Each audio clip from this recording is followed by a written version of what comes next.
Hi, it's Barry. Today I've got a video on setting up disc planners, both for newbies and for OGs.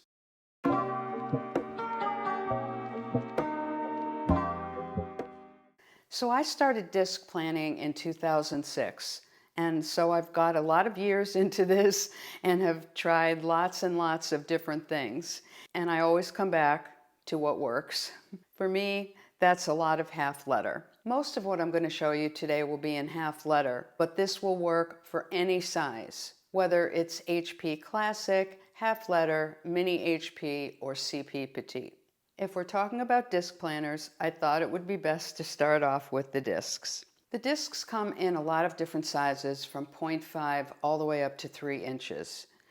I won't be showing you any 3-inch discs here or anything on the large size, with the exception of these, which are 1.5 inch, and these are clear discs. These are from Cloth and Paper. This is too large for me, but they're very common, so I wanted to at least mention that. And Cloth and Paper also sells several varieties of 1.25 inch discs in metal and in plastic. And they also have had 3/4 and 1/2 inch in the clear plastic ones that you can use with CP Petite.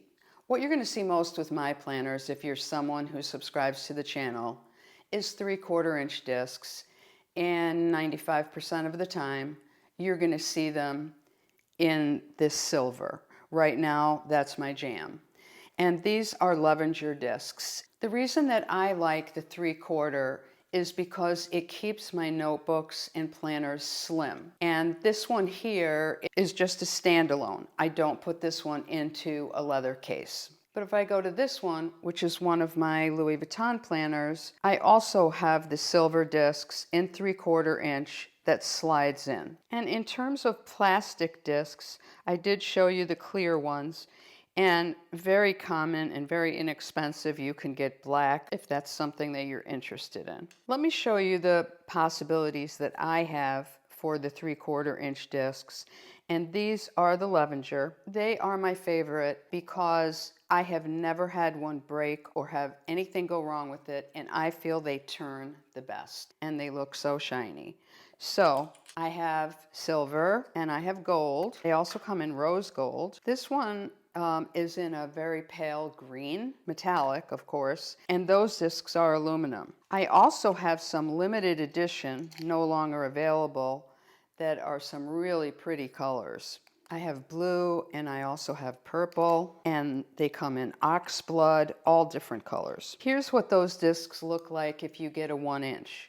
And they're not heavy, even though they are aluminum, and they're just flawless and beautiful. And this is the rose gold color. They also have some specialty plastic ones like tortoise. And for quite a while, I was using this with a black snap-in cover. This snap-in cover happens to be in a tan. And the way these work is you just put the discs in here, and over the years they've had some, very interesting blue, white, purple. You can also set a notebook or specialty planner up in letter size. For example, this is a travel book that I have. Now, this in a half letter size is actually my travel plan. So in here I keep track of my timeshares, travel I have planned. This is Anthony Bourdain dashboard. And I also have the travel inserts that Cloth and Paper had out several years ago. So why I have this larger one is because I have some things in here that just weren't appropriate to put in my travel planner, but that I don't want to lose. And I use some pockets for some of it.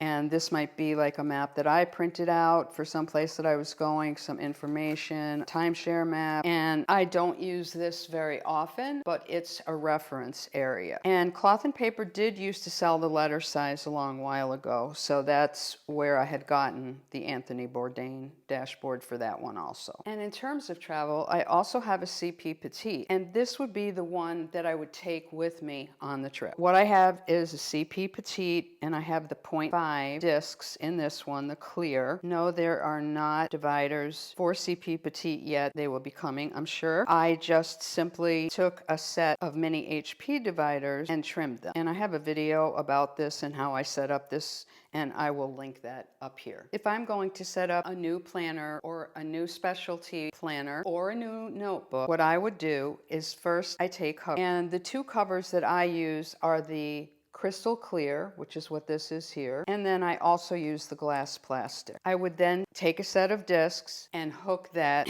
and this is a set of the glass plastic ones. They are more flexible, not as rigid. If I am going to put it in a leather folio, I normally will not use this front cover. It's just too bulky and I feel not necessary. What I do is I use a sheet of acetate in the front, and that helps protect whatever the dashboard is underneath. And for those of you who haven't used disc planners before, the pages just come right in and right out. And that's what I love about this, because you can move things around so easily. And if you didn't want a sheet of acetate in the front, the other thing that you could do is use a Today dashboard. You're seeing a lot of these supplies that I have. I keep extra covers, extra dividers, extra insert, extra discs, because sometimes I get a brilliant idea of a new notebook or something that is going to solve a problem, and I want to set it up. And for me, normally these brainstorms happen usually at 12 o'clock at night, and I don't want to wait to order something and then have to wait till it comes in the mail. I would have glass plastic dividers, top tab if you want to do that. As I said, covers. I would then take general insert, like the task planner. I use this insert more than any other because I use it for making lists. Since it's lined, I use it for taking notes. I have these sheets in all my planners. Then there's meeting notes, both the old version and the new version. I use those for meetings. I use them for Zoom meetings. I use them for phone calls, and I use them for pre-planning. And then just plain dot grid. I love dot grid because it lets me set up whatever I want. If I want to put a couple of stickers or some kind of a header on this, I can just create whatever page I want. Also, you can get half sheets, and these are good if you have margin notes that you want to be able to see while you see the page underneath. So if you do have your half letter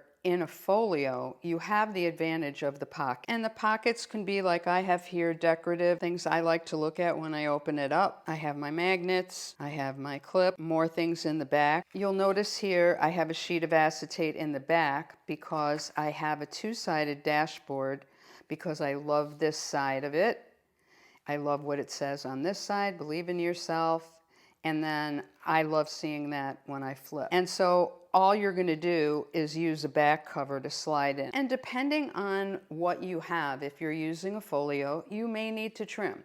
You may need to trim a tiny bit top and bottom. You may need to trim a tiny bit off the side so it fits in where you want. Don't trim too much or it's going to slide around. Go very slowly with that. Measure very carefully. Of course, if you're setting up your planner for the first time or in time for 2024, in one place you're going to need some schedule items. What I love to use, and this is in my mini HP, is the horizontal weekly. But in several of my half letters, I use the year overview. And the year overview lets you plan out goals and track them by month. And it's a very short insert, so I find it very useful to have multiple copies of that for the different things I'm working on. So I mentioned that I like to keep my weekly schedule in a mini HP, and that's because it takes up less room on my desk, and my particular schedule doesn't have a lot of meetings and appointments, so I have plenty of room. I don't need a daily, I don't need something that goes by hourly.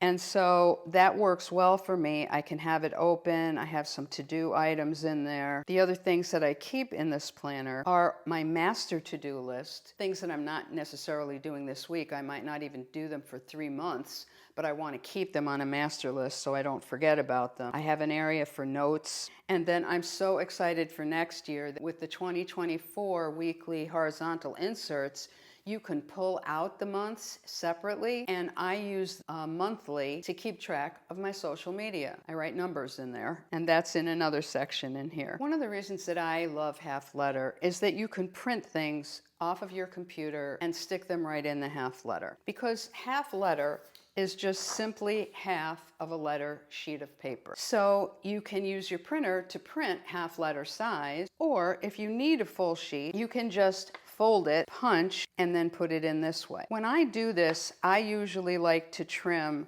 about 3/4 of an inch off the side so that when I fold it, it has room not to interfere with the discs. And so for example, in this planner, I know it is the same dashboard. Do you think I like that dashboard? I have it in 3 planners. I just love this set. I have a hard time not having it where I open my planner. And I do have a dashboard under every divider. I love dashboards. But in my finance book, I print off income information. I print off budgets, things like that, so that I can stick them right in the planner and have them right there. Then when I'm looking up something, or I want to know something, or I want to take a note on something, it's right there instead of having to run into the computer and looking up a file. This works great if I'm having a phone call with my financial consultant and he's asking me questions. I have my answers at the fingertips. In my financial planner, of course, I also have purchases so I can keep track of those. I have notes. I have mostly things in this planner that I cannot show.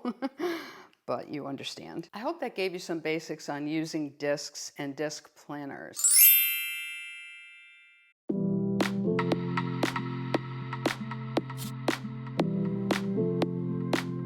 I'd like to know whether you use disc planners, what's your opinion of them, what size are you in, what do you like and not like about disc planners, anything you care to tell me.